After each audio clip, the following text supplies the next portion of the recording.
હર હર મહાદેવ। મારી ચેનલ ભક્તિ શ્રદ્ધામાં આપનું હાર્દિક સ્વાગત છે। આજના વિડીયોમાં વાત કરશું મહાકાલેશ્વર જ્યોતિર્લિંગની ઉત્પત્તિ કથાની। અને આ જ્યોતિર્લિંગ ભગવાન શ્રી કૃષ્ણના જન્મ સાથે જોડાયેલી છે, તો તેના વિશે પણ વાત કરશું। અને જો તમે પણ 12 જ્યોતિર્લિંગની યાત્રા કરવા માંગતા હોય તો કમેન્ટમાં હર હર મહાદેવ જરૂર લખજો। મહાદેવ તમારી ઈચ્છા જરૂર પૂર્ણ કરશે। મહાકાલેશ્વર જ્યોતિર્લિંગની 2 કથાઓ છે, તેમાં સૌ પ્રથમ તેની ઉત્પત્તિની કથા જોઈએ તો અવંતી નામનું એક નગર હતું, જેને આપણે આજે ઉજ્જૈન કહીએ છીએ। ત્યાં વૈદિક બ્રાહ્મણો રહેતા હતા અને તેમાં શ્રેષ્ઠમાં શ્રેષ્ઠ બ્રાહ્મણ વેદપ્રિય નામનો બ્રાહ્મણ રહેતો હતો। તે શિવનો ઉપાસક હતો। તે તેના પુત્રો સાથે ત્યાં રહેતો હતો। તેના પુત્રો હતા દેવપ્રિય, પ્રિયમેધા, સુકૃત, ધર્માત્મા અને સુવ્રત। આ બધા જ ભગવાનના ધામમાં જ રહેતા।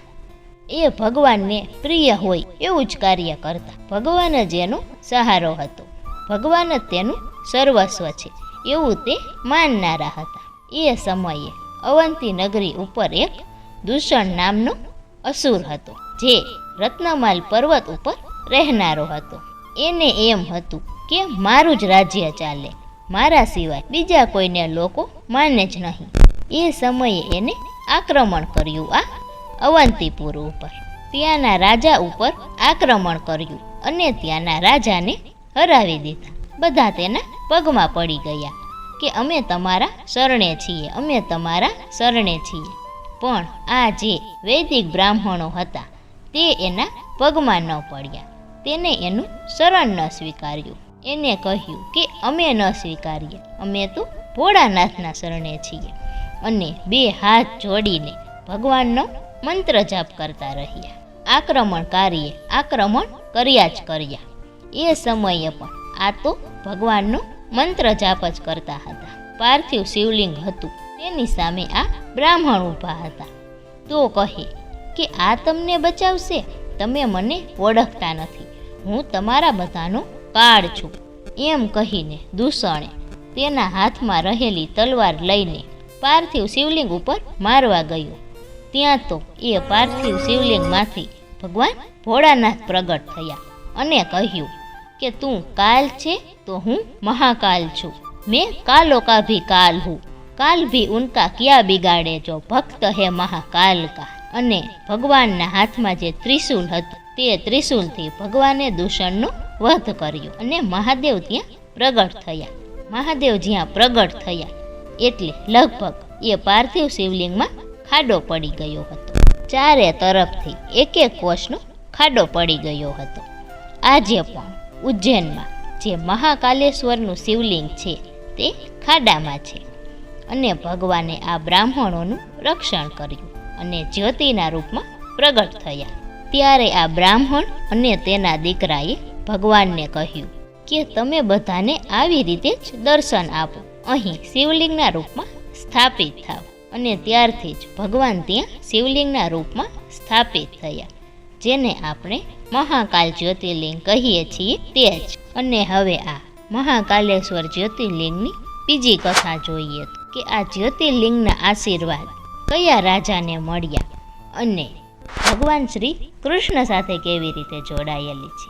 ઉજ્જૈનમાં એક રાજા હતો, તેનું નામ હતું ચંદ્રસેન અને તેનો મંત્રી હતો, તેનું નામ હતું મણિપણ। તેની પાસે ચિંતામણી નામનો એક મણિ હતો। એ મણિ એવો હતો કે એ કોઈ પણ ધાતુને અડાડો તો એ સોનું બની જાય। અને તેથી જ આ રાજા પાસે નિર્ણય લેવાની શક્તિઓ પણ એવી હતી। એની પાસે વ્યૂહરચનાઓ હતી, તે ગમે એવા કામો પાર પાડી શકતો। આ જોઈને બીજા બધા રાજાઓને ઈર્ષા થઈ કે આ ચંદ્રસેન રાજા ઉપર આક્રમણ કરીએ, કોઈ પણ ભોગે આને જીતવો જ છે। અને બધા ભેગા મળી અને આક્રમણ કરવાનું નક્કી કર્યું।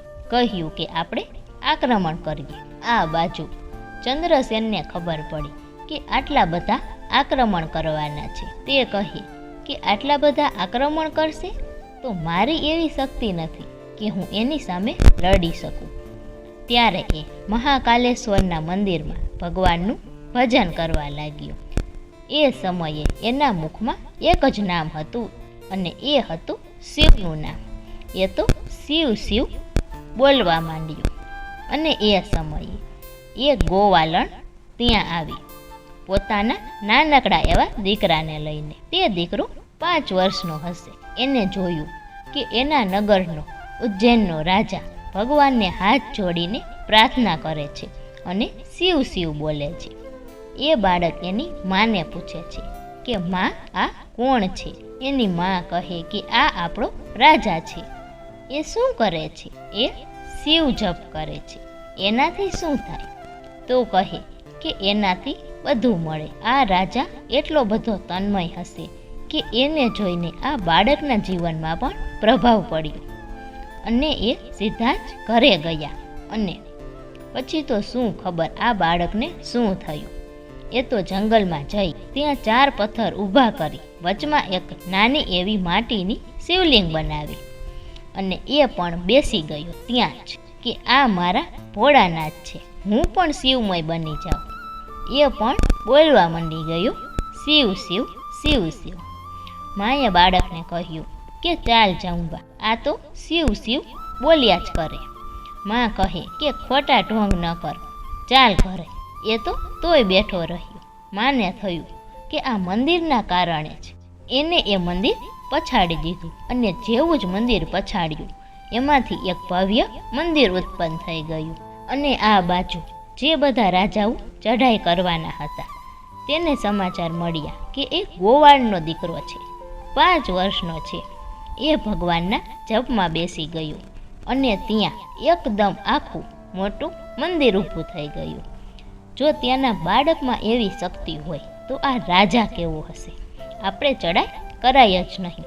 બધા રાજાઓએ ચઢાઈ ન કરવાનો નિર્ણય કર્યો. આ બાજુ બધા બાળકને મળવા આવે.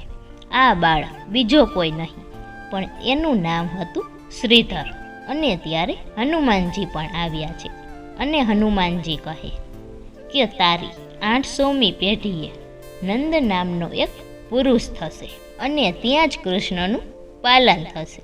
આ મારું વરદાન છે. તો ત્યારથી જ આ બાળકને વરદાન મળ્યું હતું કે તારા કુળમાં કૃષ્ણનું પાલન થશે. અને એ વરદાન હનુમાનજી દ્વારા મળ્યું હતું. અને આ બાજુ ચંદ્રસેન રાજાને પણ ખબર પડી કે આવો બાળક છે જેને મારી ભક્તિથી પ્રભાવિત થઈને આવું કર્યું છે. તો રાજા પણ એને મળવા જાય છે. તો આમ આ મહાકાલેશ્વરના આ બાળક અને રાજા બંનેને આશીર્વાદ મળ્યા અને આવી મહાકાલ જ્યોતિર્લિંગને સત નમન. જો વિડીયો પસંદ આવ્યો હોય તો લાઈક કરો, શેર કરો અને સબસ્ક્રાઈબ કરો. હર હર મહાદેવ.